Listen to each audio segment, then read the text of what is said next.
سرکوب و کشتار دگراندیشان مذهبی در ایران به کوشش سهراب نیکوصفت، جلد نخست، از صفویه تا انقلاب اسلامی.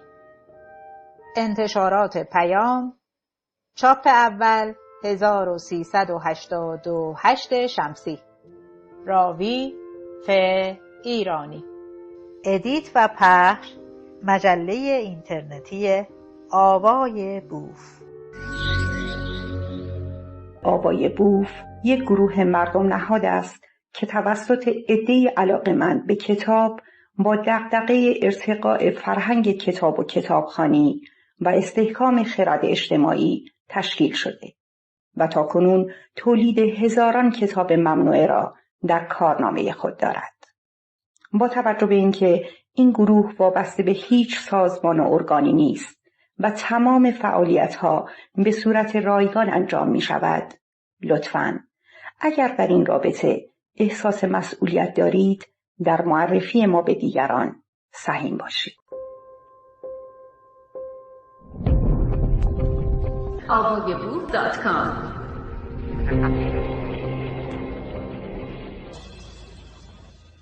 فایل اول.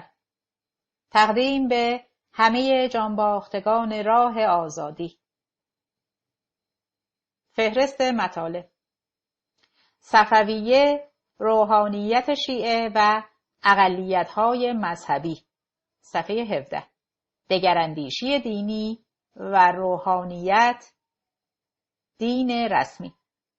صفویه، دولت دینی یا دین دولتی. غلات شیعه، همذاتی مستمر رهبر با خدا. صفویه و رهبر فرهمند. اسماعیل و بنیانگذاری سلطنت دینی صفوی. صفحه 32. بدل شدن شیعه به مذهب رسمی. شکل‌گیری نهاد روحانیت رسمی شیعه. سرکوب خشن دگراندیشان به دوران سلطنت شاه اسماعیل. جنگ‌های ایران عثمانی.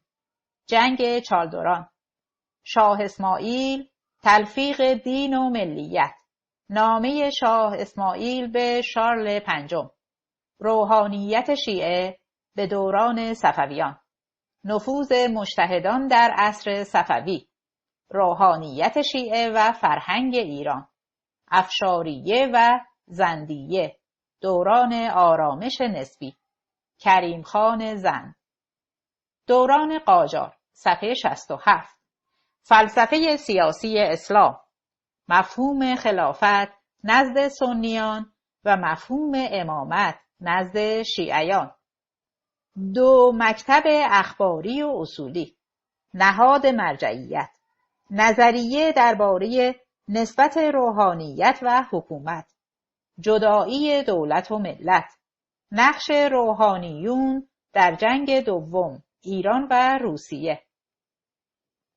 قرارداد ترکمنچای. فساد روحانیت و رواج دگراندیشی. تکفیر. حکم تکفیر محمد تقی برقانی علیه شیخ احمد احسانی. حکم تکفیر شیخ عبدالرحیم بروجردی علیه حاجی محمد کریم خان کرمانی. روحانیون صوفی کش و سرکوب عرفا. ظهور شیخیه و سرکوب شیخیان. سرکوب یهودیان در ایران. صفحه 112. یهودیان به دوران قاجار. یهودیان در انقلاب مشروطه. زرتشتیان. صفحه 128. زرتشتیان در دوران قاجار. قتل ارباب کیخسرو. ارامنه. صفحه 146. نامه شاه عباس به پاپ. جنبش باب. پیش زمینه تاریخی. محمد شاه قاجار. جنبش بابیان. محاکمه باب. نخستین قربانیان بابی در طلیعه جنبش طاهره و قتل بابیان در قزوین. واقعه بدشت. شورش خراسان در سال آخر سلطنت محمدشاه قاجار. سرکوب دگراندیشان به دوران ناصرالدین شاه. صفحه 191. اولین رویارویی بابیان با نیروهای دولتی. میرزا حسین علی نوری بهاءالله. سرکوب بابیان و بهائیان به دوران ناصرالدین شاه. جنگ قلعه طبرسی. قتل 7 بابی در تهران، یزد و تبریز. سفر اجباری سید یحیی از یزد به تبریز. درگیری بابیان با نیروهای دولتی در زنجان. تیرباران سید باب. سوء قصد به جان ناصرالدین شاه. بابی کشی در میان اصناف. قتل طاهره قرةالعین. اعدام بابیان در شهرهای ایران، آذربایجان، بشرویه خراسان، یزد، تاکرنور، نراق، سنگسر و شهرمیرزاد، مازندران، خراسان، قائن، کاشان، سلطان آباد عراق. گزارش سفیر روس درباره کشتار بابیان. سرکوب آیین بهایی. صفحه 262. کشتار بهائیان در دوره ناصرالدین شاه. نجف آباد، بیرجند، تبریز، زنجان، شیراز، ترشیز داخل پرانتز کاشمر پرانتز بسته، مشهد. قتل 2 برادر تاجر در اصفهان، تربت حیدریه، حصار، گیلان. قتل اشرف آبادئی در اصفهان، نجف آباد. کشتار به انگیزه سود مالی. قتل بدی. شکایت جواد صراف. قتل میرزا آقای رکابساز در شیراز. نامه ناصرالدین شاه به ظل سلطان میرزا اسدالله وزیر. شهدای 7 گانه سبعه یزد. قتل و رقا و روح الله در زندان تهران. تغییر رفتار. دوران مظفرالدین شاه. صفحه 292. واقعه آباده. واقعه دهچنار، محرم. بلوای اردکان. قتل صدرالسلطان، برادران و منسوبان او، تربت حیدریه، 10 صفر. فیض‌آباد، سال 1317. واقعه ابرقو، 1318. دیگر اندیشان مذهبی در انقلاب مشروطه. صفحه 305. پناه بردن به کنسولگری روس در اصفهان. کشتار بهائیان در منشاد و یزد در سال 1321 هجری قمری. قریه کاوفشار، روستای بنادک، ربیع الثانی 1321 هجری قمری. روستای هنزا، ربیع الثانی 1321 هجری قمری. ده هدش 29 ربیع الثانی 1321 هجری قمری. ده تنگچنار و قتل محمد هاشم دلال. ملایر. گزارش‌های خارجی‌های مقیم ایران درباره بهایی کشی در اصفهان و یزد. گزارش‌های ایرانیان درباره بهایی کشی در اصفهان و یزد. سکوت روشنفکران مشروطه‌خواه درباره سرکوب بهائیان. سرکوب بهائیان در انقلاب مشروطه. صفحه 332.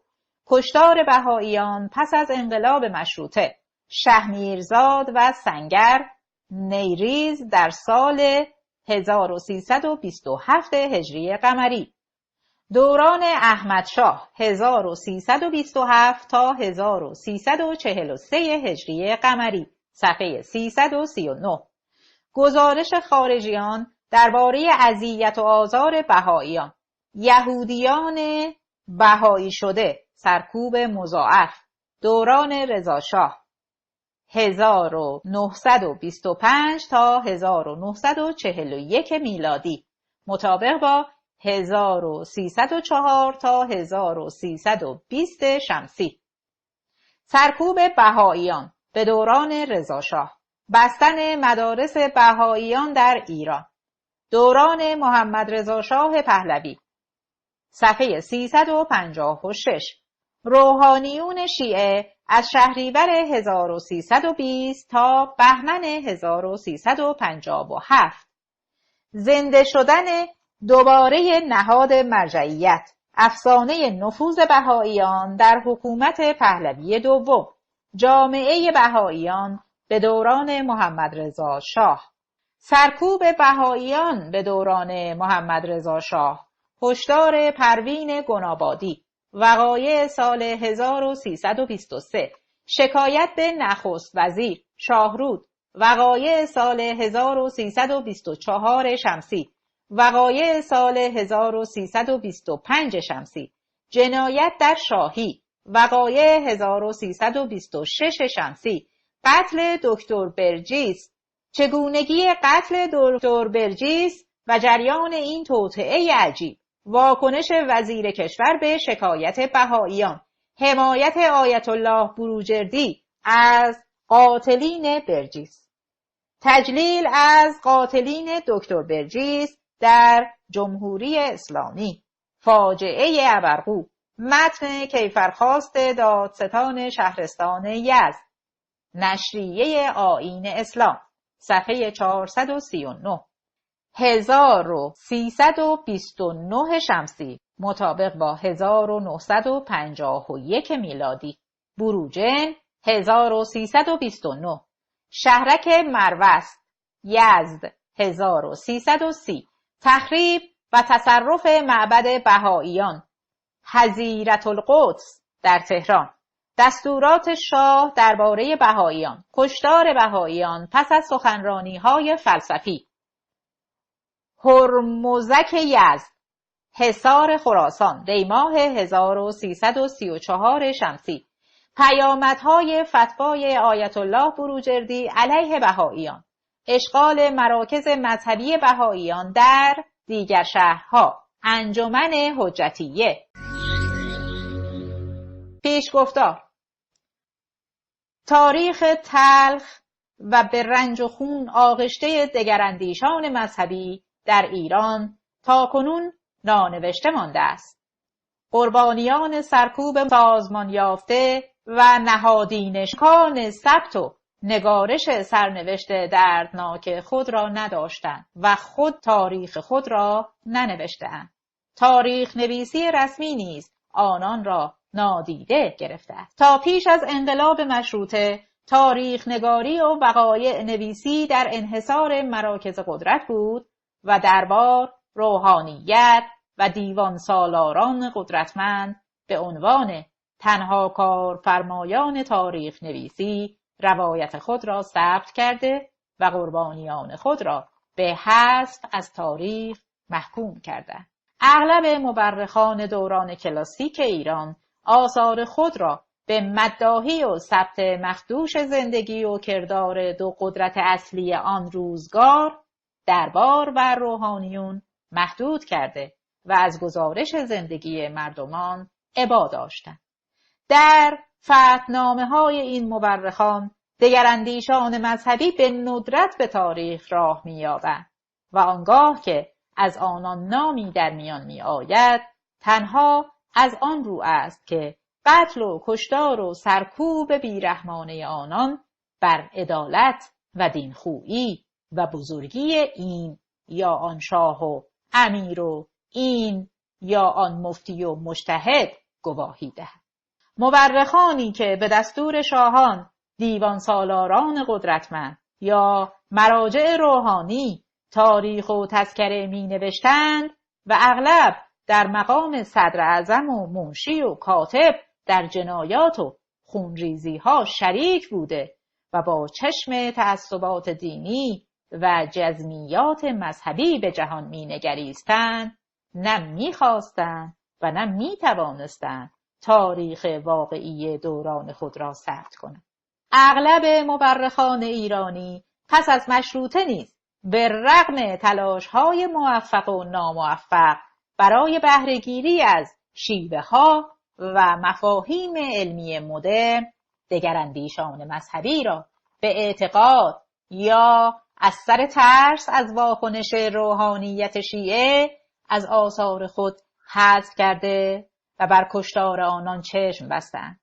برخی مورخان که از سر تعصب مذهبی با سرکوب دگراندیشان مذهبی موافق بوده‌اند نیز کوشیده‌اند تا با پرونده سازی علیه قربانیان کشتار و سرکوب آنان را توجیه کنند. سرکوب و کشتار دگراندیشان مذهبی پدیده‌ای نهادینه شده و مکرر در تاریخ ایران است، اما در جامعه‌ای که تیغ تعصب عوام و دشنه کارای قدرت سیاسی و مذهبی بر آن حکم می‌راند، تاریخ اقلیت‌های مذهبی غائب بزرگ تاریخ نگاری ایرانی است.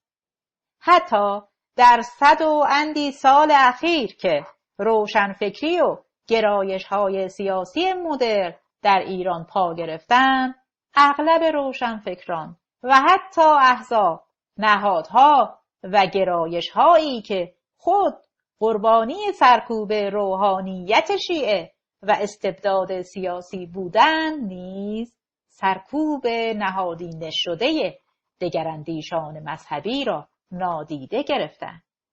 ستم و سرکوب نهادینه شده علیه دگراندیشان مذهبی در ساختارهای سیاسی و دینی و در روانشناسی جمعی و فرهنگ غالب بر جامعه ما چندان ریشه دار است که به گناهی جمعی میماند که همگان با نادیده گرفتن و انکار آن میکوشیدند تا دستهای خود را از این گناه جمعی پاک کنند.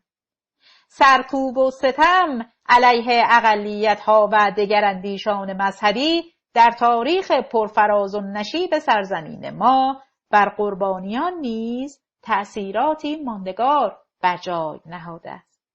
بر حافظه جمعی و تاریخی اقلیت‌های مذهبی ایران خاطره کشتارهای بیرحمانه و قتل عام‌های جمعی چندان نقش بسته است که رد و آثار آن بر روانشناسی فردی و جمعی آنان هویدا است. پیروان مذاهب اقلیت به دلیل زیستن در رعب و وحشت مدام و خاطرات دردناکی که نسل به نسل روایت و تکرار شده است، به عارضه هایی چون ترس، محافظه‌کاری، پوشاندن هویت دینی، بحران هویت، سازشکاری و غیره دچارند. هیچ جامعه‌ای بدون نقد فرهنگ و تاریخ خود از زندان گذشته رها نمی شود و هیچ فرهنگی بدون نقد و بازنگری خود تعالی نمی یابد. جامعه ایرانی در آستانه تحول و دگردیسی ناگزیر است و هم از این روی به باز اندیشی و نقد تاریخ و فرهنگ خود نیازمند.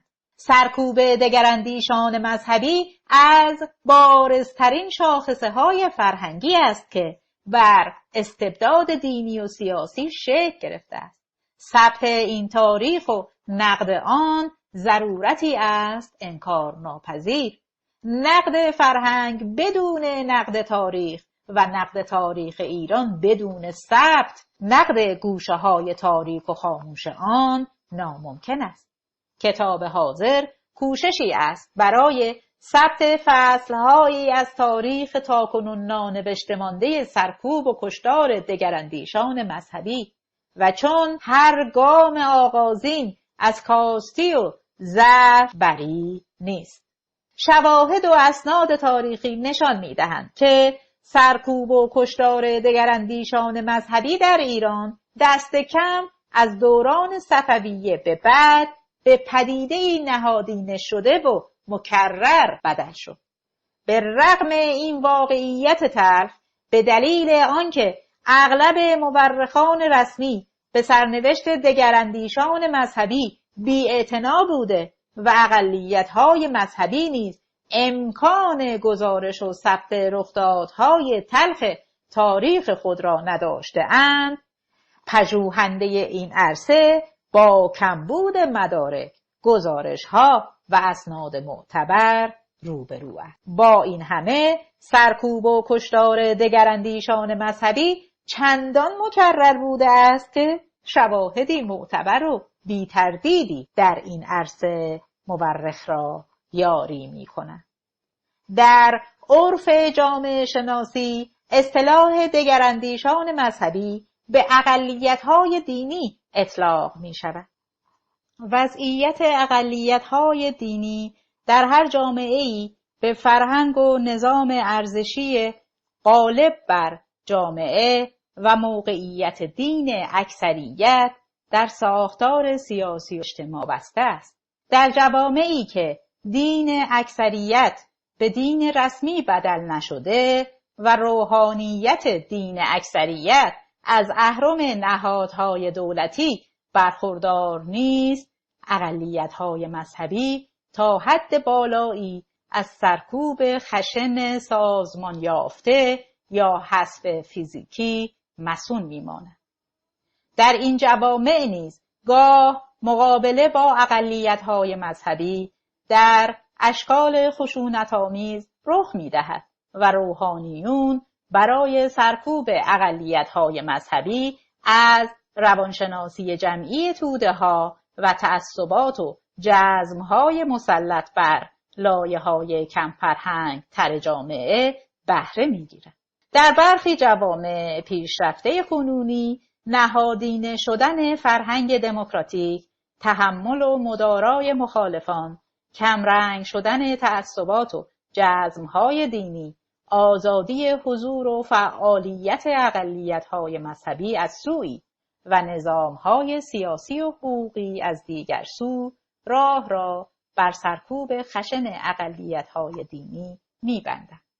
در جوامعی که دین اکثریت به دین رسمی حکومتی بدل و روحانیت دین رسمی در قدرت سیاسی سهیم می شود، دولت‌ها خواسته یا ناخواسته به همکاری با دستگاه‌های روحانی برخاسته و نهادهای حکومتی، قضایی و فرهنگی را به ابزار سرکوب پیروان مذاهب اقلیت بدل می‌کنند. در جوامعی که حکومت‌های تئوکراتیک بر آنان حکم می‌رانند و دین سکان قدرت سیاسی و نهادهای قضایی و قانونگذاری را قبضه می‌کند، حذف همه جانبه و خشن و برنامه ریزی شده اقلیت‌های دینی به یکی از اهداف اصلی حکومت بدل می‌شود. در جامعه ایرانی دست کم از دوران ساسانیان تا انقلاب اسلامی دین اکثریت مردم دین رسمی بوده و روحانیت زرتشتی و اسلامی در حکومت شریک و از نفوذ و قدرت بالایی برخوردار بودند. جدال بین دو قطب روحانیت و دربار برای کسب قدرت بیشتر در ائتلاف دین و سیاست و سرکوب و کشتار اقلیت‌های مذهبی فصل‌های مهمی از تاریخ ایران را شکل. به دوران صفویه مذهب شیعه 12 امامی به مذهب رسمی کشور بدل شد و سرکوب اقلیت‌های دینی دامن مسلمانان غیر شیعه حتی شیعیان غیر 12 امامی را نیز گرفت. روحانیت شیعه در انقلاب اسلامی شریک تاریخی خود سلطنت را حذف و حکومت را یکسره در انحصار گرفت و حذف نهایی اقلیت‌های دینی را به یکی از محورهای اصلی سیاست‌های خود بدل کرد. اقلیت‌های مذهبی در اغلب جوامع با انزوا، طرد، سرکوب و آزار پیروان مذهب اکثریت مواجه بودند. اما سرکوب و کشتار دگراندیشان مذهبی در جوامعی به پدیده‌ای نهادینه شده، سازمان یافته، نظاممند و مستمر بدل می شود که حکومت دین اکثریت مردم را به عنوان مذهب رسمی اعلام کرده و تمام یا بخشی از مشروعیت خود را از دین و روحانیت کسب می کند. تحقیق حاضر دامنه پژوهش خود را به تاریخ ایران از دوران صفویه به بعد محدود کرده است، چرا که صفویه مذهب شیعه 12 امامی را به دین رسمی و دولتی بدل کردند و از این دوران به بعد روحانیت شیعه در حکومت و رهبری و سازماندهی سرکوب و کشتار دگراندیشان مذهبی نقش مهم بر عهده گرفت. شاهان صفوی اقتدار قدرت مرکزی را به ایران بازگرداندند، اما روحانیت شیعه در این روزگار از چنان قدرت و نفوذی در حکومت برخوردار شد که در تاریخ روحانیت زرتشتی و اسلامی بی سابقه بود. روحانیت شیعه از این دوران به بعد نهادهای خود را در اعماق جامعه سامان داد و سرکوب و کشتار دگراندیشان مذهبی را با شدت و دامنه گسترده‌ای برنامه ریزی کرد. در سرکوب و کشتار دگراندیشان مذهبی اما نه فقط خصومت روحانیت و دربار که علاوه بر آن روانشناسی جمعی، نظام ارزشی و فرهنگ مسلط بر جامعه نیز نقشی کارساز داشته و دارد. نوشته‌ها و مواضع رهبران انقلاب مشروطه ایران و برخورد روشنفکران آن روزگار با اقلیت‌های مذهبی نشان می‌دهد که سرکوب، حذف و کشتار دگراندیشان مذهبی تا چه حد در فرهنگ جامعه ایرانی نهادینه شده و ریشه‌دار بوده.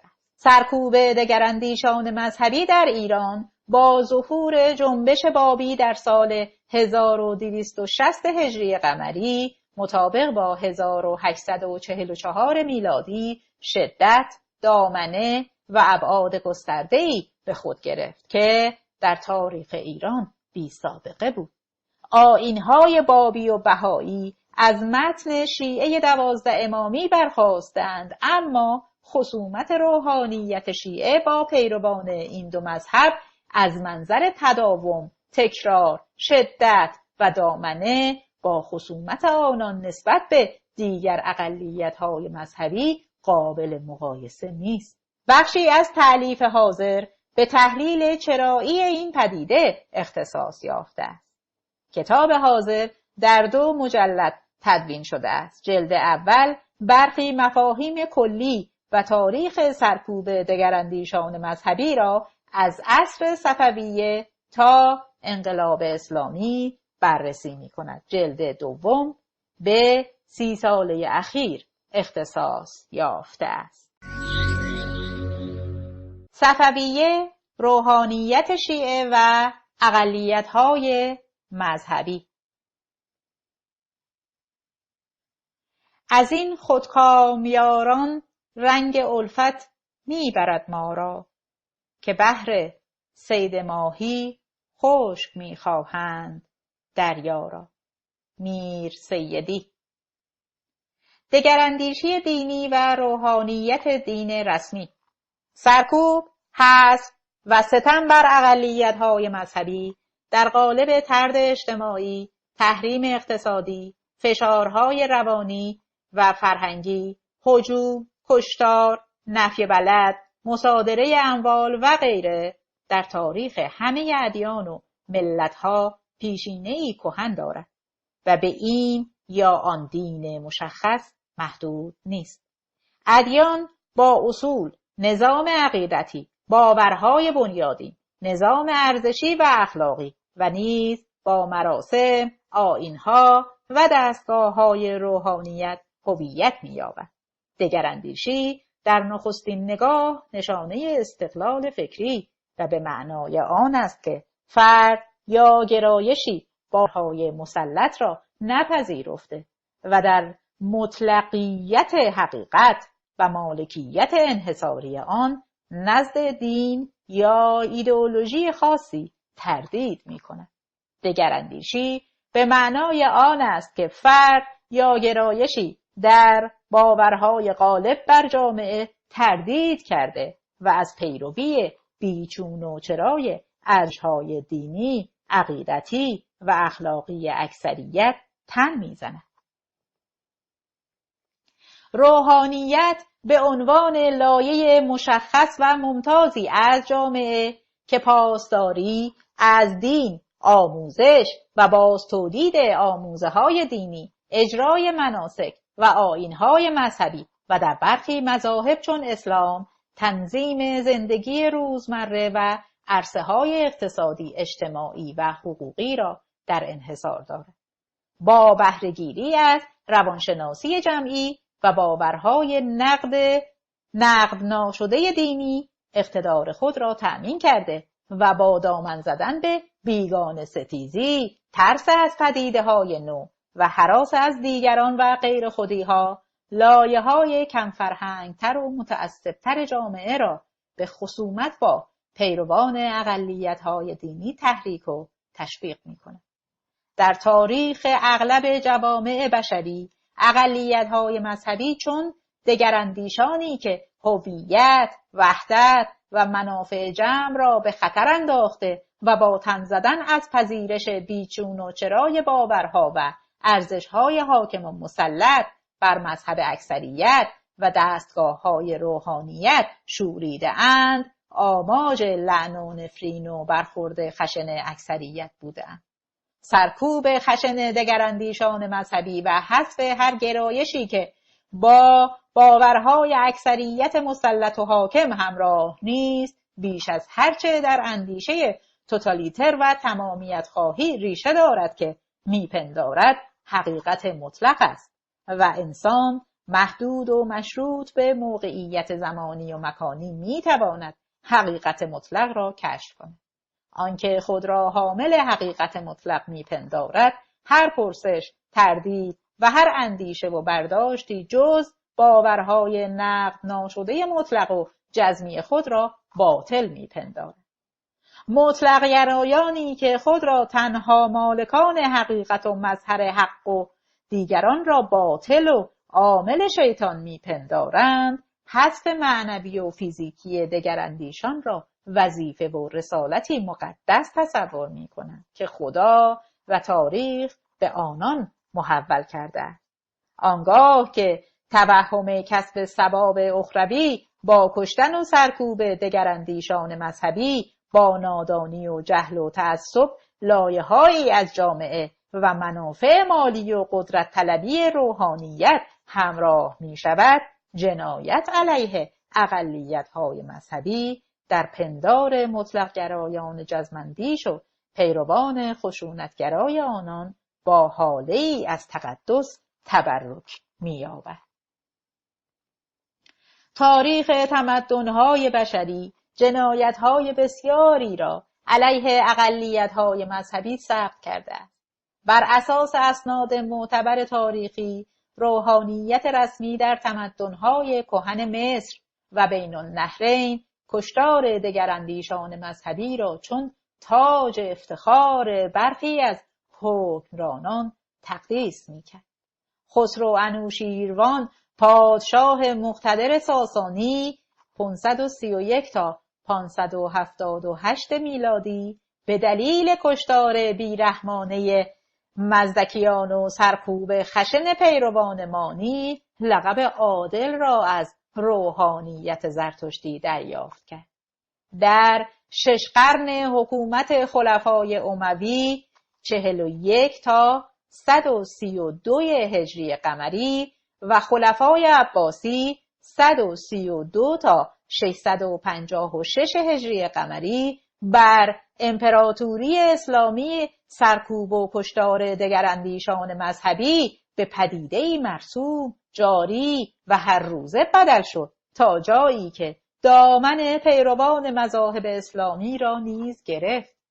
در 6 قرن حکومت خلفا نه فقط پیروان مذاهب غیر اسلامی که حتی مسلمانانی که از قرآن و متون مقدس تفسیری متفاوت با تفسیر مفتیهای رسمی ارائه می‌دادند، مسله شده یا به چوبه‌های دار سپرده می‌شدند. سرنوشت برخی از دگراندیشان مذهبی فصل‌هایی از تاریخ اندیشه و تاریخ ادبیات ایران را شکل می‌دهند و برخی چون حسین ابن منصور حلاج به سمبل و اسطوره بدل شدند. حسین ابن منصور حلاج که در سال 244 قمری در ولایت تور از توابع شیراز چشم به جهان گشود، از عارفان نامدار ایران بود و به دلیل اعتقادات وحدت وجودی خود که با تفسیر رسمی قرآن منافات داشت، در سال 301 هجری قمری به فتوای روحانیت و به دستور المقتدر خلیفه عباسی و وزیر او حامد ابن عباس دستگیر شد. بر اساس گزارش‌های تاریخی 1000 تازیانه به او زده، دستها و پاهایش بریده و او را به دار زدند و خاکسترش را به رودخانه دجله ریختند. بزرگان دیگری چون شیخ الاشراق شهاب الدین سهروردی که در سال 587 هجری قمری و عین القضات همدانی که در سال 527 هجری قمری به دار آویخته شدند نیز قربانیان مشهور کشتار دگراندیشان مذهبی در ایران هستند. این سه تن در ادب کلاسیک فارسی به تمثیل برخورد سرکوبگرانه با دگراندیشان مذهبی بدل شدند، اما سرنوشت آنان نمونه ای از هزاران جنایتی را تصویر می کند که به نام خدا و به دستاویز پاسداری از دین در ایران پس از اسلام رخ دادند.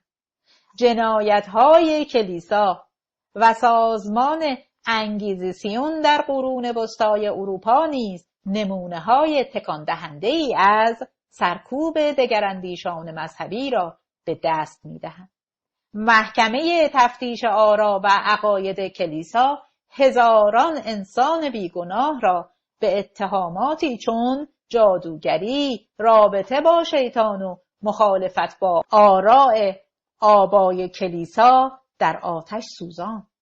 به نام پاسداری از تعالیم عیسی مسیح که عشق و محبت میان انسانها را موعظه کرده بود، صدها انسان در خرمن آتش نفرت و تعصب کلیسای قرون وسطا جان باختند. اموال هزاران انسان مصادره شد، صدها انسان آواره شدند و بسیاری در شکنجهگاه‌های جزم اندیشان متعصب ناانسانی ترین شکنجه ها را تجربه کردند. سرکوب دگراندیشان مذهبی نتیجه ناگزیر اندیشه تمامیت خواهی است که خود را محق تصور می کند و به پیروان متعصب ادیان الهی محدود نیست. ایدئولوژی هایی چون مارکسیسم و فاشیسم با ادعای در دست داشتن حقیقت مطلق و بر دوش داشتن رسالت تاریخی و با برافراشتن پرچم رستگاری طبقه کارگر یا ملت برتر هر گرایش و منظری جز جزمیات خود را دشمن ارزیابی کرده، نظام‌های توتالیتر مدرن را در تاریخ بشری پی ریخته و پیروان اندیشه‌های دیگر را با خشن‌ترین مکانیزم‌ها سرکوب کرده. نظام‌های توتالیتر شوروی و آلمان نازی که بعدتر به الگوی نظام‌های مذهبی نیمه توتالیتر از جمله نظام کنونی ایران بدل شدند، حذف دگراندیشی را رسالت مقدس خود تعریف کرده و ارشاد و هدایت اجباری همه انسانها را به بهشت موعود وظیفه تاریخی خود می‌دانستند. ادیانی که خود را تنها دین برحق و تنها مذهب حق تعریف می‌کنند، همچون صاحبان ایدئولوژی‌های تمامیت‌خواه که ادعای در دست داشتن مالکیت انحصاری حقیقت و نمایندگی ضرورت‌های تاریخی را یدک می‌کشند، با دگراندیشان مدارا نمی‌کنند.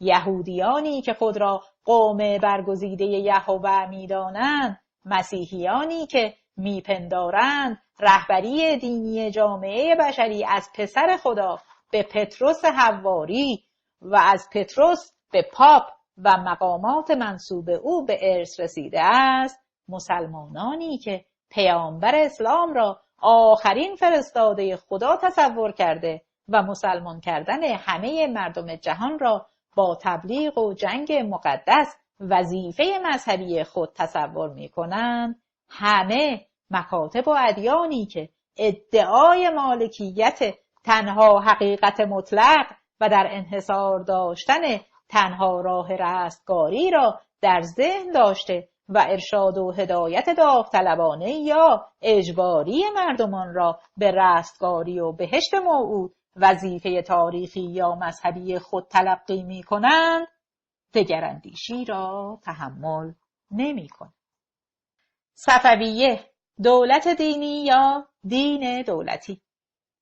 دودمان صفوی که 907 تا 1148 هجری قمری مطابق با 1501 تا 1736 میلادی بر ایران حکومت کرد و تحقیق حاضر به دلایلی که در مقدمه ذکر شد بررسی خود را از دوران حکمرانی آنان آغاز می کند، نمونه ای است از حکومت دینی کلاسیک.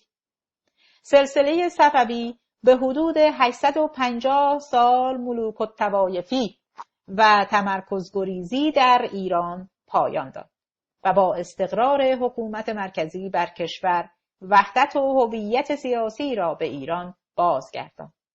اعلام مذهب شیعه 12 امامی به عنوان مذهب رسمی کشور در این تحول نقشی مهم و کارساز ایفا کرد. سیاست صفویان در مقابله با دولت سنی مذهب عثمانی و برای تأمین وحدت کشور بر دو پایه مذهب شیعه و ناسیونالیسم ایرانی استوار بود.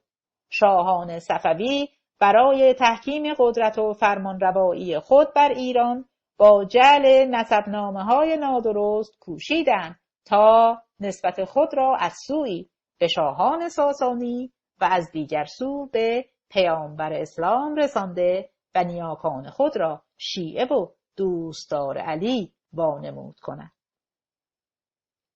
ادعای شاهان صفوی که برای مشروعیت بخشی به سلطنت خود را از اعقاب پیامبر اسلام می‌دانستند، با تردید متخصصان تاریخ صفوی روبرو است. درستی یا نادرستی نسبنامه شاهان صفوی از آن روی اهمیت دارد که نمونه‌ای از عوام فریبی حکومت مذهبی را به دست می‌دهد. دکتر پارسادوست با استناد به اسناد معتبری چون متن دونامه خواجه رشیدالدین فضل الله متولد 645 در همدان و مقتول به سال 718 هجری قمری وزیر قازانخان و سلطان الجایتو معروف به سلطان محمد خدابنده همزمان با شیخ صفی که به او ارادت می‌ورزید، به شیخ صفی الدین اردبیلی جد اعلای صفویه 650 هجری قمری تا 735 هجری قمری نیاکان شاهان صفوی را سنی مذهب می‌داند، چرا که ادعای شیعه بودن آنان با اسناد تاریخی هماهنگ نیست. خواجه رشیدالدین فضل الله وزیر قازانخان سلطان الجایتو که سنی و شافعی مذهب بود، شیخ صفی جد اعلای صفویه را در نامه خود سید خطاب نمی کند و جمله هایی چون بلبل بوستان سالک، مسالک تحقیق، کاشف اسرار قرآن، قطب فلک، سپهر هدایت، حامی بیضه دین، حارس ملک یقین در نامه او نشانه ای است از آنکه شیخ صفی چون خواجه رشیدالدین فضل الله سنی مذهب بوده است، چرا که پیروان تسنن در آن روزگار القابی چنین را در مورد شیعیان که از منظر آنان رافضی و نامسلمان بودند به کار نمی بردند. خواجه رشیدالدین فضل الله در نامه دیگری خطاب به شیخ صفی می نویسد: جناب قطب فلک حقیقت و سیاح بهار شریعت و مساح مزمار طریقت شیخ الاسلام و المسلمین شیخ صفی المله و الدین از تو راضی و شاکر باشد. پایان نقل خود. این نامه نیز گواه روشنی است بر آنکه شیخ صفی جد اعلای شاهان صفوی برخلاف ادعای اعقاب خود همکیش خواجه رشیدالدین فضل الله سنی مذهب و از پیروان مکتب شافعی بوده است. احمد کسروی نیز در این باره می نویسد سنی شافعی بودن شیخ صفی در خور گفتگو نیست، ولی بازماندگان چون شیعه شده اند کوشیده اند که مذهب شیخ صفی را شیعه جلوه دهند. پایان نقل خود. کسروی همچنین می نویسد دلیل هایی هست که سنی شافعی بودن شیخ صفی را رسانیده، جای گمان دیگری در این باره نمی گذارد. پایان نقل خود. در دایره المعارف تشیع نیز می خوانیم شیخ صفی ظاهراً سنی شافعی مذهب بوده. پایان نقل خود. شیخ صفی در سال 605 هجری قمری متولد و در سال 735 در سن 85 سالگی در اردبیل درگذشت.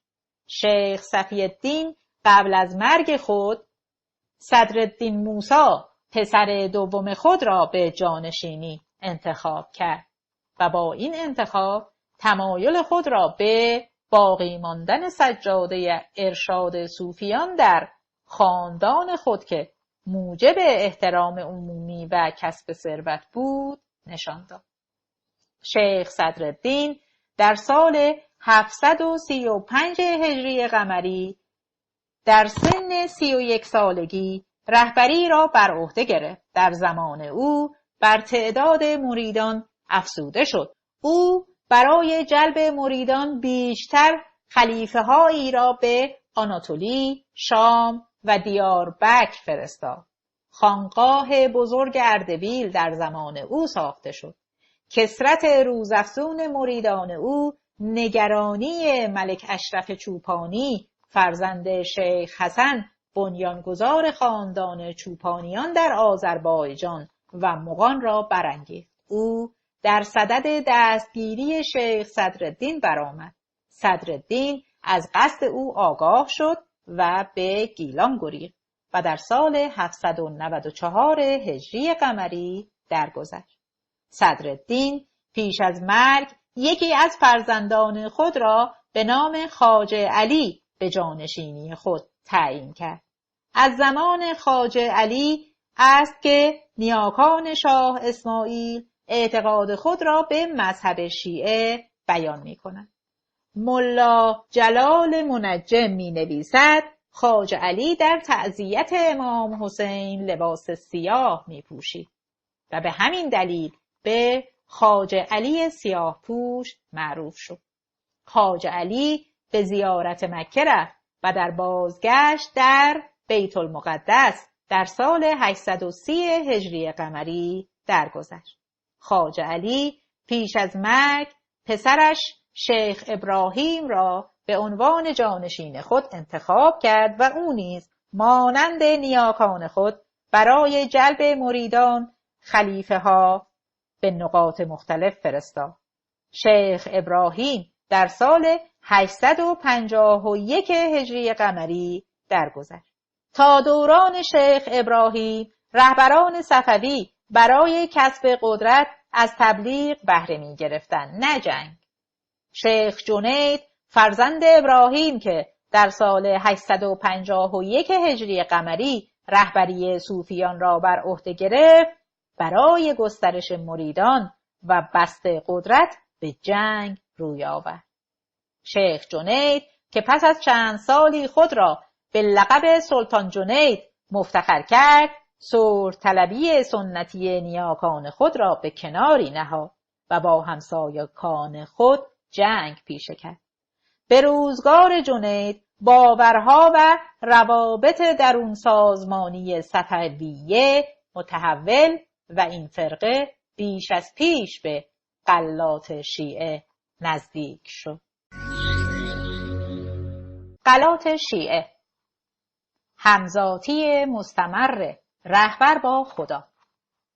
فرهنگ معین غلات را چنین تعریف می کند: غلات از ریشه غلو کننده، از حد درگذرنده، آنکه در حق علی یا یکی از ائمه غلو کند. پایان نقل قول. در عرف تاریخ نگاری اسلامی غلات شیعه به همه گرایش‌ها، فرقه‌ها، مکاتب و مذاهبی اطلاق می شود که امام اول شیعیان علی را مظهر تجلی و تجسم الله و جلوه‌گاه حقیقت و حق مطلق، تجلیگاه جوهر الهی، آگاه بر غیب و اسرار خلقت می داند و برای او مقام و مرتبتی فراتر از پیامبر و دیگر انسانها قائلند. غلات شیعه به فرقه های گوناگون تقسیم شده و از نظر کمیت پس از شیعه 12 امامی بیشترین شیعیان جهان را در بر می‌گیرد. از منظر غلات شیعه محمد و دیگر پیامبران الهی تنها رسول و پیام آورند و علی امام و ولی خدا، معادل انسانی الله بر زمین یا تجلی زمینی او است و فیضان ذات اقدس الهی در علی به کمال میرسد. غلات شیعه بر آنند که علی چون خالق وجودی ابدی و ازلی است و تولد و مرگ او جز نمودی ظاهری بیش نیست. در تصور غلات علی محور، دلیل و غایت آفرینش جهان و انسان است.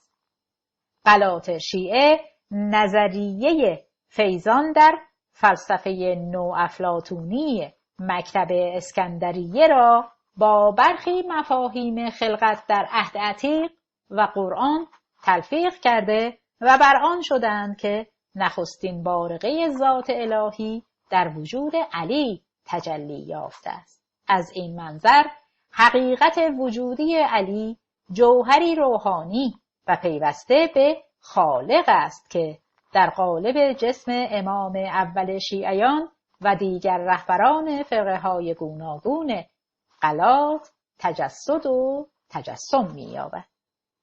به عنوان مثال مکتب علی اللهی از فرقه‌های معروف غلات در ایران بر آن است که عالم و آدم نتیجه 5 بار صدور یا فیضان متواتر باری تعالی است. خداوند با واسطه علی نه فقط در نوح و ابراهیم و موسی و عیسی و محمد تجسم یافته که در وجود همه انبیا، ائمه و اولیا حلول کرده و شاه اسماعیل صفوی یکی از تجسم‌های علی ولی الله بوده است. ذبیح الله صفا عبدالله ابن صبا را مؤسس مکتب علی اللهی می‌داند. او یهودی زاده‌ای اهل یمن بود و به تناسخ اعتقاد داشت و معتقد بود که علی نمرده و در دوره‌های گوناگون ظهور می‌کند. غلات شیعه با تأویل قرآن و احادیث از منظر خود و با بهره‌گیری از اندیشه‌های افلاطون و نوافلاطونیان و مکاتب باطنی شرقی آفرینش و خلقت آدم و جهان را حاصل فیضان ذات اقدس خالق در واسطه‌ها و مراحل گوناگون تفسیر کرده و به حلول و همذاتی وجود معنوی علی با جوهر الهی باور داشتند. از منظر غلات شیعه ذات الهی اما نه فقط در علی که در کالبد معنوی اقطاب و رهبران فرقه ها و مکاتب غلات نیز ظهور و حلول می کند. از این منظر رهبران و اقطاب فرقه های غلات از ذات الهی بهره داشته، بی واسطه با منبع فیض خدایی مرتبط و به دلیل بهره‌مندی از دانش مطلق خالق بر غیب و اسرار نهان خلقت آگاهند و چون ذات اقدس الله از هر خطا و اشتباه بری و معصوم. از این منظر اطاعت چشم بسته از فرامین رهبرانی که تجلی بیواسطه خداوند بر زمینند بر هر مسلمانی واجب است و کسانی که از اطاعت ولی یا امام زمان خود سرباز میزنند ذات اقدس الهی را انکار کرده و در زمره کفارند.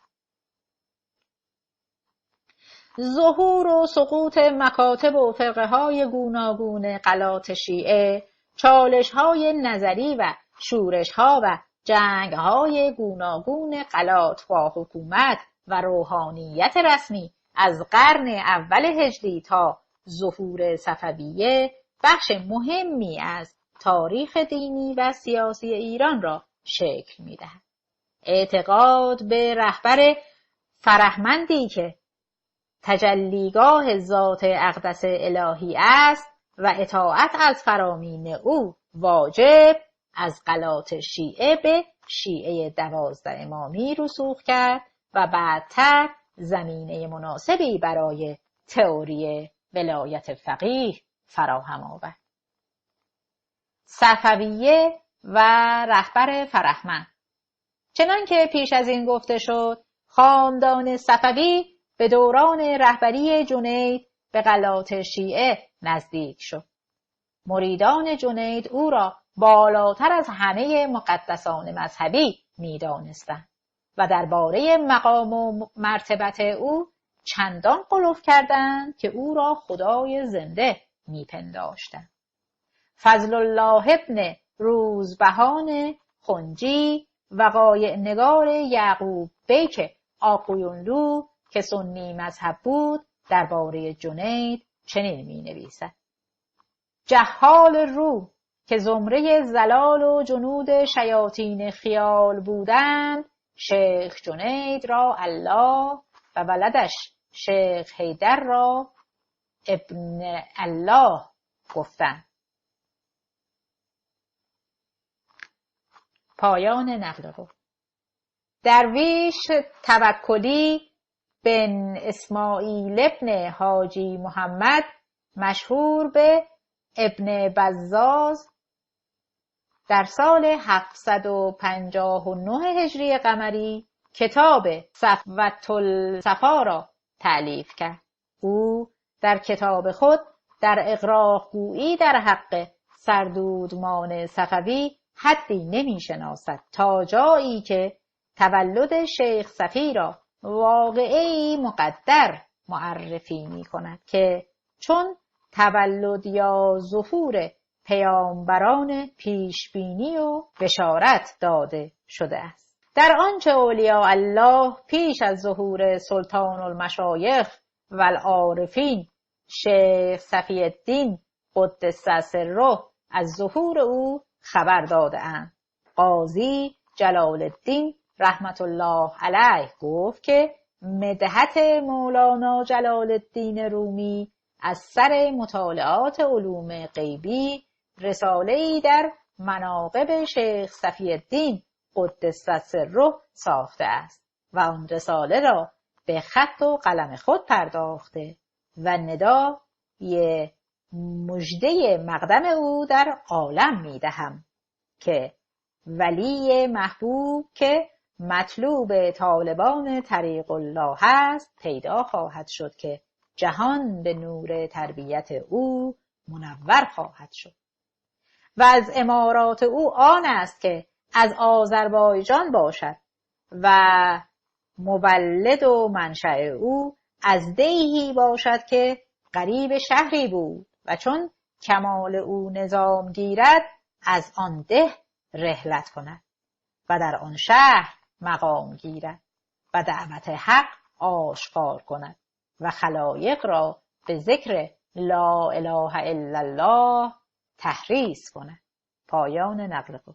وی می افزاید صنعت او زراعت و شیمه او اطاعت باشد و قوت بر کسب قوت حلال نماید و مردمان را بر کسب حلال تحریض نماید و آداب اکتساب حلال حلیه خود و مریدان سازد و از آن آداب سایر طوایف که طایف ابواب باشند و اسباب معیشت از اخلاط مردم باز تراشند اجتناب نماید و مریدان را از اقدام بر این معنا زجر تمام فرماید و درهای سؤال بر روی طالبان و تابعان خود منصد گرداند و همه را به اکتساب حلال مقید گرداند و هر یساری که از ذات الیمین به دست آرد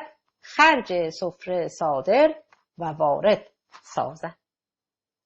شاهان صفوی برای بسیج مردم علیه امپراتوری عثمانی و تحکیم پایه‌های قدرت استبدادی خود دستگاه‌های افسانه پردازی و اسطوره سازی را به کار گرفتند تا مشروعیت قدرت و رسالت الهی خاندان خود را به مردم بقبولانند.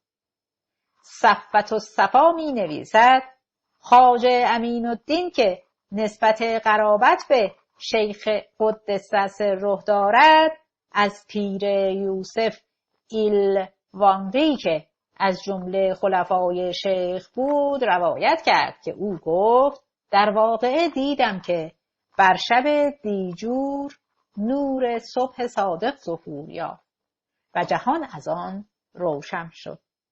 پس آفتابی بس به عظمت بر مشارق عالم اشراق تافت که از تابش آن اقصا و ادنای جهان و زمین و زمان رخشان و تابان شد. پرسیدم که این صبح چیست و این آفتاب کی است؟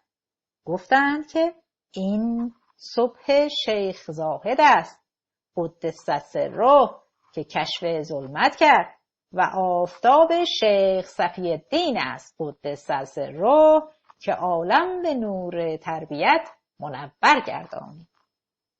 پایان نقل قول.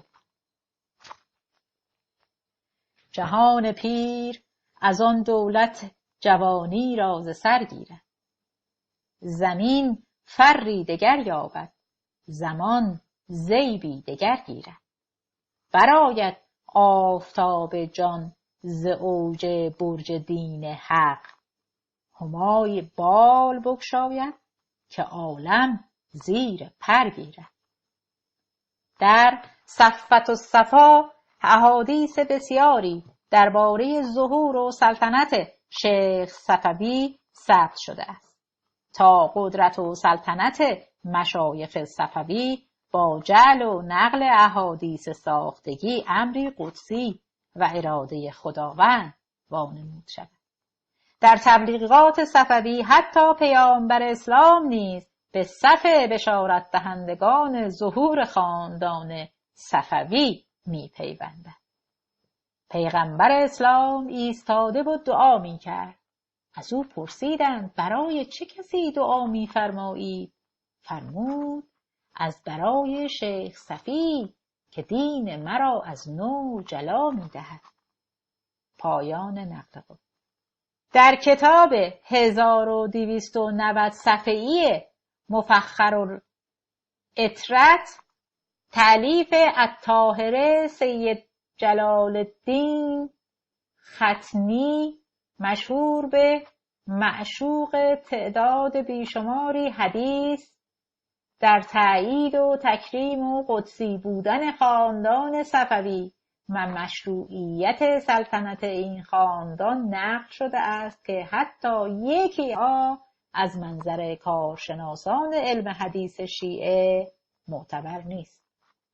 مریدان جنید بنده‌وار در خدمت او بودند، چرا که جنید را مرشد کامل و تجلی ذات الهی بر زمین تصور می‌کردند. جنید جان باختن و شهادت در راه اجرای اوامر خود، سرسپردگی، بندگی و اطاعت بیچون و چرا از خود و جانشینان خود را شرط اصلی رستگاری اعلام کرد.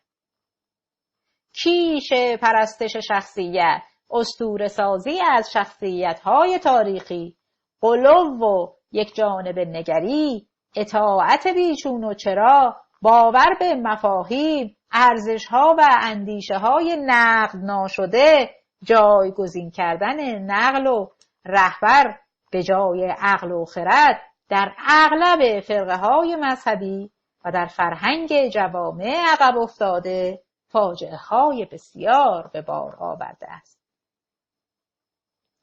برخی فرقه‌های مذهبی از جمله صوفیان صفوی این مشخصه ها را به اوج رساندند تا قدرت و فرامین شاهان مستبد صفوی را چون فرمان و خواست الهی جامه تقدس بپوشانند.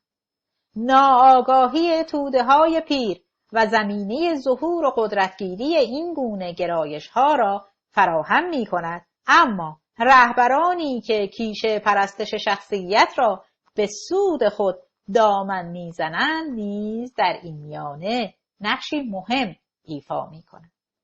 رهبران و شاهان صوفی برای تقدیس قدرت زمینی خود نهاد روحانیت شیعه 12 امامی، نهاد تصوف صفوی، مداحان، روزخوانان، شاعران درباری، نقالان، درویشان و غیره را به خدمت گرفتند. سلطان جنید در سال 864 هجری قمری برابر با 1460 میلادی به بهانه جهاد با کفار چرکس رهسپار شروان شد.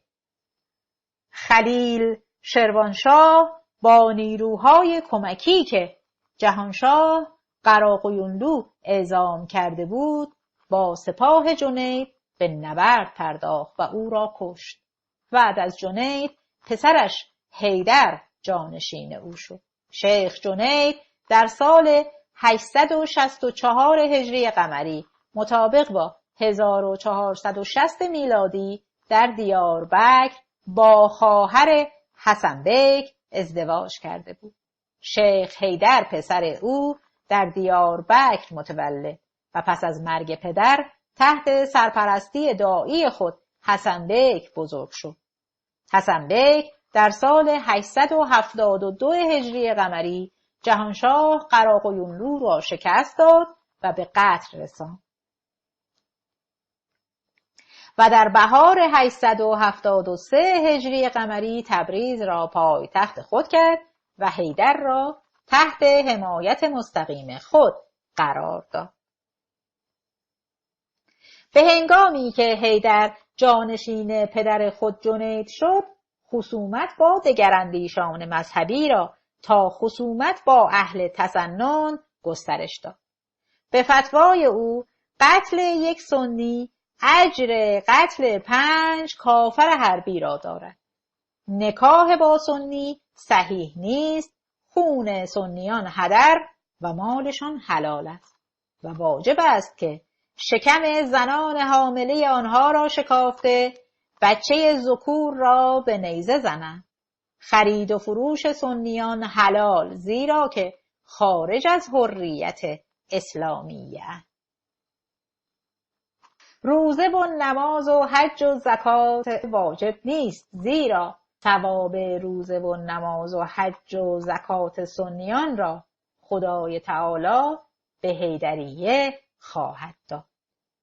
پایان نقل قول. حیدر در میان پیروان خود کیش پرستش شخصیت را تقویت کرد. فضل الله ابن روزبهان خنجی می نویسد: خلقی از مردم روم و تالش قراج داغ در موکبش مجتمع گشته گویند از وظایف نماز و عبادت اعراض کرده جنابش را قبله و مسجود می شناختند. پایان نقل. بدان روزگار که بخش مهمی از مردم ایران پیرو مذهب تسنن بودند، رساندن مرشد صفوی به مرتبت خدایی و جایگاهی فراتر از پیامبر اسلام خشم مسلمانان غیر صفوی را برمی‌انگیخت و خصومت صفویان با اهل تسنن به واکنش منفی آنان منجر می‌شد. حیدر که در آغاز رهبری از قدرت چندانی برخوردار نبود و پیروان او هنوز قدرت و شمار چندانی نداشتند، برای پرهیز از واکنش منفی مردم به یکی از آموزه‌های شیعه تقیه، پنهان کردن عقاید و تظاهر به داشتن عقاید مخالف متوسل شد و به پیروان خود دستور داد تا عقاید خود را بپوشانند و تقیه کنند. آنچه از گفتار و کردار سلطان حیدر در منابع تاریخی آمده است، او را شخصیتی کینه‌جو، متعصب، خشک مغز، جزمی، قدرت طلب و مقام پرست معرفی می کنند که سنگدلی، بیرحمی و نفرت از دگراندیشان را در میان پیروان خود تبلیغ می کرد.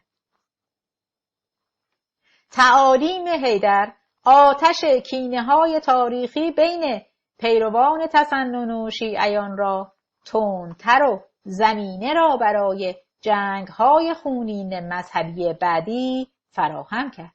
حیدر نه فقط غیر مسلمانان و مسلمانان اهل تسنن را تحمل نمی‌کرد که شیعیان و صوفیانی را که سرسپرده او نبودند نیز دشمن می‌داشت و برای متمایز کردن پیروان خود از دیگران فرقه حیدریه را تأسیس کرد که دشمنی، کینه و بیرحمی نسبت به سنیان مشخصه مهم آن بود. حیدر لقب زمینی سلطان را بر دیگر القاب آسمانی خود چون مرشد کامل افزود تا رهبری مذهبی خود را به حکومت سیاسی نیز تعمیم دهد.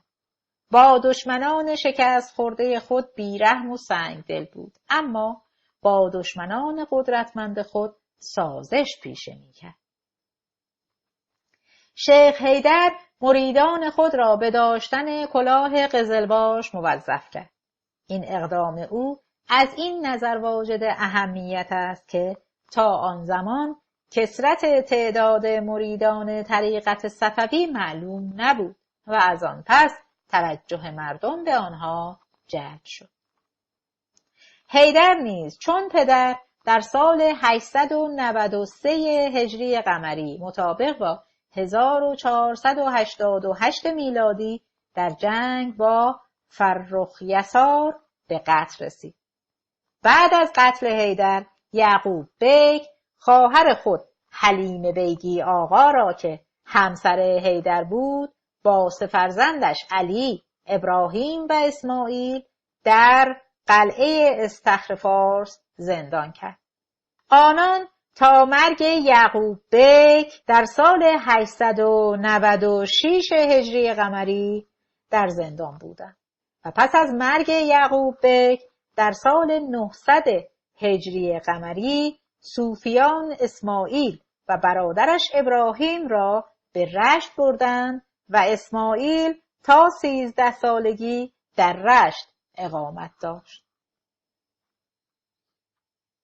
اسماعیل و بنیانگذاری سلطنت دینی صفوی.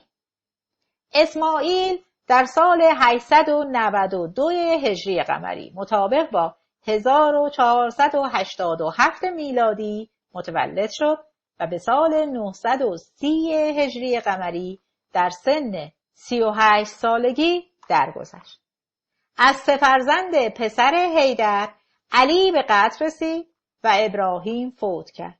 پس صوفیان صفوی پیرو حیدر به اسماعیل چشم دوختند. آنان آرزو داشتند که در بخشی از ایران توانایی آن را به دست آورند که بر اساس تعلیمات دستورات، اوامر و نواهی حیدر زندگی کنند، اما با حاکمان سنی مذهب آن روزگار که تعالیم و آموزه های حیدر را بدعت در اسلام تلقی می کردند، اجرای آشکار فرامین حیدر ناممکن بود.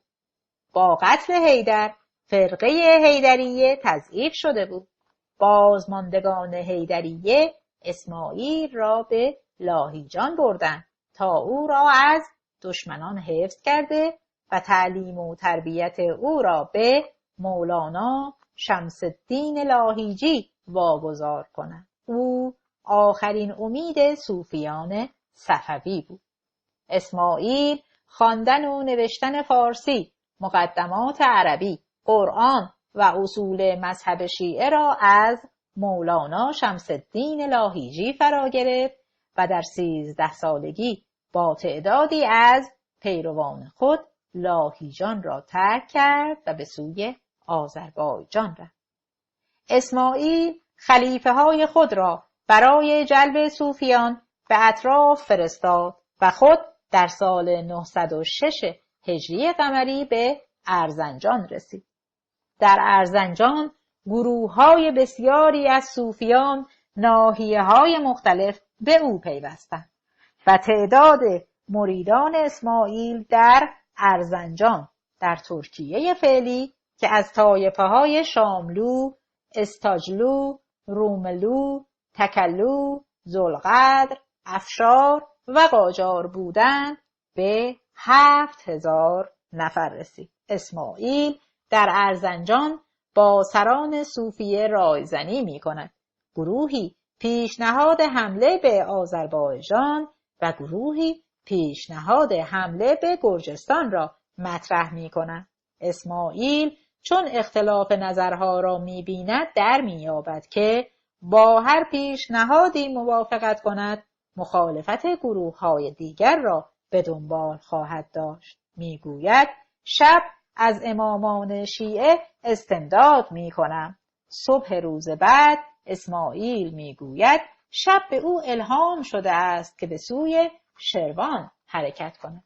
صوفیان با رغبت قبول می کنند و اردوی اسماعیل جوان که در آن زمان 14 سال بیشتر نداشت به سوی شروان حرکت می کند و در شروان اولین برخورد نظامی اسماعیل با دشمنان او رخ می دهد.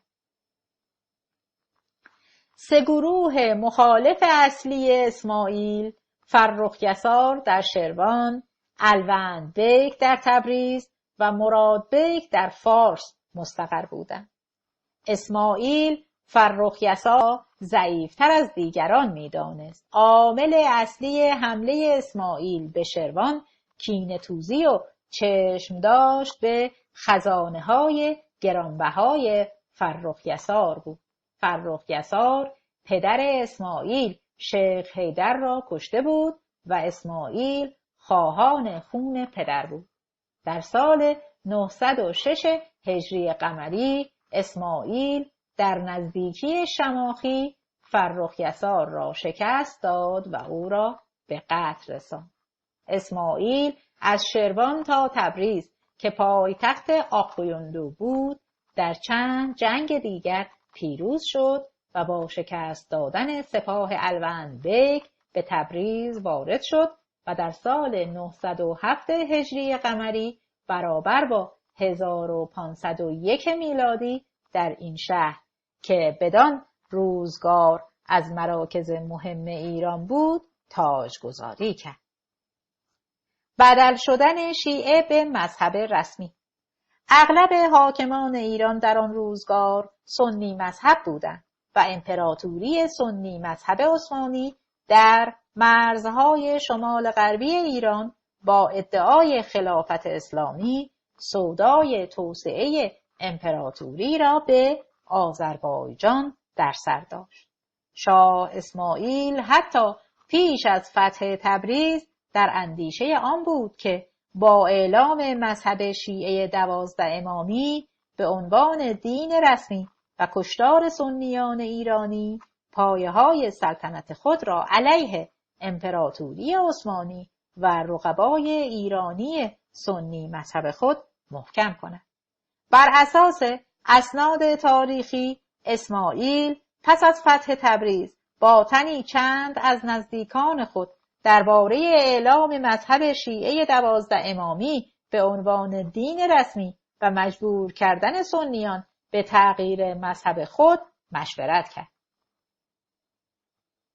مشاوران با اشاره به آنکه 2/3 ساکنان تبریز سنی مذهبند به شاه اسماعیل هشدار داده و پیش بینی می‌کنند که ساکنان سنی مذهب تبریز تسلط شیعیان و تغییر مذهب خود را تحمل نکرده و شهر ناآرام خواهد شد. شاه اسماعیل که از پیروزی و فتح تبریز سرمست بود، توصیه مشاوران خود را به هیچ می‌گیرد. کتاب تاریخ عالم‌آرای صفوی پاسخ او را به رایزنان خود چنین نقل کرده: مرا با این کار باز داشتند و خدای عالم و حضرات ائمه معصومین همراه هستند و من از هیچ کس باک ندارم. به توفیق الله تعالی اگر رعیت حرفی بگویند شمشیر میکشم و یک کس را زنده نمیگذارم. پایان نقل قول. شاه اسماعیل به وعده خود عمل و در سال 907 هجری قمری مطابق با 1501 میلادی مردم تبریز را به مسجد جامع تبریز دعوت کرد. مردم گرد می آیند. قزلباشان فدایی شاه اسماعیل با شمشیرهای آخته در میان مردم پراکنده می شود. شاه اسماعیل به سنت خطبای نماز جمعه شمشیر برمی کشد و به نام امامان شیعه خطبه خوانده و 3 خلیفه راشدین ابوبکر، عمر و عثمان را لعن می کند. نمازگزاران باید که همراهی خود را با سر دادن شعارهایی چون بیش باد و کم مباد اعلام کنند و هر کس که از تأیید خطبه و همراهی در لعن 3 خلیفه اول خودداری می‌کرد در جا به دست قزلباشان کشته می‌شد. کتاب جهانگشای خاقان این رخداد تاریخی را چنین گزارش می‌دهد: روز جمعه شاه رفت به مسجد جامع تبریز. شمشیر جهانگیری برهنه کرد. چون خطبه خواند غلغله از مردم برخاست، اما 2 دانگ مردم شهر شکرها کردند و گفتند قربان لب و دهان تو کردیم ای حضرت مولانا. اما 4 دانگ دیگر رفتند که از جا حرکت کنند که از 2 طرف فرو کشیدند جوانان قزلباش. حضرت شاه شمشیر بلند کرده گفت تبرا کنید. آن 2 دانگ به آواز بلند بیش باد و کم مباد گفتند و آن 4 دانگ دیدند که جوانان قزلباش خنجرها و شمشیرها در دست گفتند هر کدام نمیگویند کشته میشوند. پایان نقل قول.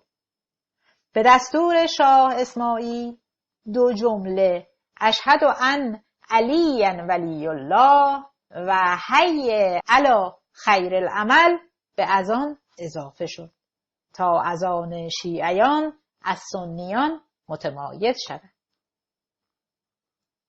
بعدتر در برخی از مقررات و آیین‌های نماز و دیگر عبادات نیز تغییراتی اعمال شد.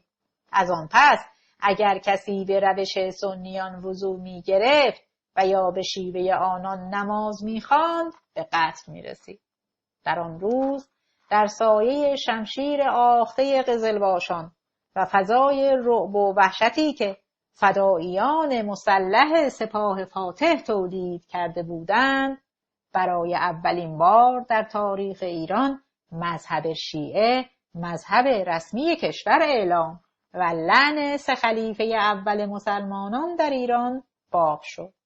بعد از این واقعه شاه اسماعیل دستور داد تا گروهی از متعصبین شیعه که نام تبرائیان را بر خود نهاده بودند در کوچه و بازارها راه افتاده و با صدای بلند 3 خلیفه اول مسلمانان را لعنت کنند.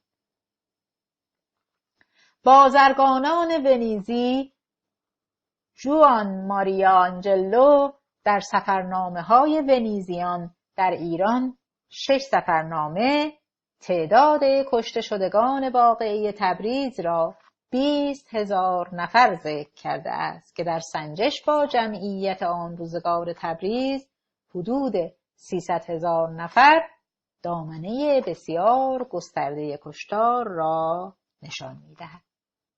خبر کشتار بیرحمانه سنیان در تبریز که نشانه‌ای از بیرحمی، سنگدلی و تعصب مذهبی شاه اسماعیل بود، بذر وحشت و ترس را در کشور پراکند. در مناطق تحت سیطره شاه اسماعیل قوانین و مقررات فقه شیعه با شدت و حدت و سختگیری تمام اجرا می‌شد. بسیاری از اندیشمندان ایرانی برای نجات جان خود از آتش تعصب مذهبی به عثمانی و هرات گریختند. هرات در آن روزگار به برکت فرهنگ دوستی و مدارای امیرعلی شیرنوایی 844 تا 907 هجری قمری وزیر دانشمند سلطان حسین بایقرای تیموری 875 تا 911 هجری قمری به مرکز تجمع دانشوران بدل شده بود. مهاجرت نویسندگان، شاعران و هنرمندان ایرانی به هرات و هندوستان در حکومت سلسله صفوی چندان بالا گرفت که یکی از مکاتب 4گانه شعر کلاسیک فارسی، مکتب هندی در هند تکامل یافت. شاهان صفوی نه تنها موسیقی، رقص و مجسمه سازی را ممنوع کردند که شعر را جز در قالب مدیحه و مرثیه برای پیامبر و امامان شیعه خوش نمی داشتند. در عصر صفوی به دلیل تسلط روحانیت شیعه بر همه عرصه‌های عمومی و خصوصی و قلمروهای سیاسی، قضایی، آموزشی و فرهنگی، اعمال سختگیرانه قوانین شرع و مجازات سنگین علیه هر نوع تفکر و اندیشه متفاوت با مکتب رسمی دولتی، فضای جامعه چندان بر اهل اندیشه و هنر سخت شد که شمار بسیاری از آنان به شبه قاره هندوستان پناه بردند. شعر کلاسیک فارسی تا مشروطه را به 4 دوره خراسانی، عراقی، هندی و بازگشت تقسیم می کند. 3مین دوره به این دلیل هندی نام گرفته است که اغلب نامآوران این مکتب ستم و خفقان حکومت صفوی را بر نتافته به شبه قاره هندوستان پناه برده و در آن دیار آثار خود را خلق کردند. بیشتر قزلباشان شاه اسماعیل جز آنان که از قوم تالش برخاسته بودند منشأ غیر ایرانی داشته و وطنخواهی و مهر به ایران در دل آنان نبود. صادق ترین قزلباشان شاه اسماعیل گروهی متعصب بودند که در آرزوی برپایی حکومت و سرزمینی می‌سوختند که در آن اندیشه‌های مذهبی خود را تحقق بخشند. آنان هر اندیشه‌ای جز باورهای خود را کفر و هر عقیده‌ای جز فرمان مرشد کامل خود را سرپیچی از دستورات الهی تلقی کرده و با بیرحمی سرکوب می‌کردند. شاهان صفوی با رسمیت بخشیدن به مذهب شیعه و سرکوب سنیان می‌کوشیدند تا مذهب شیعه را به عنوان دستمایه متحد کردن پیروان خود و وجه تمایز آنان از دیگران به کار گرفته، جنگ علیه رقبای ایرانی خود را برای بسط قدرت خود مشروعیت بخشیده و مردم ایران را علیه امپراتوری عثمانی بسیج کنند. به دوران صفوی مذهب دولتی شده شیعه 12 امامی چون همه مذاهب، مکاتب و ایدئولوژی‌های دولتی شده به ابزار سلطه داخلی و سلاح نظری جنگ خارجی تقلیل یافت. پایان این فایل در صفحه 37.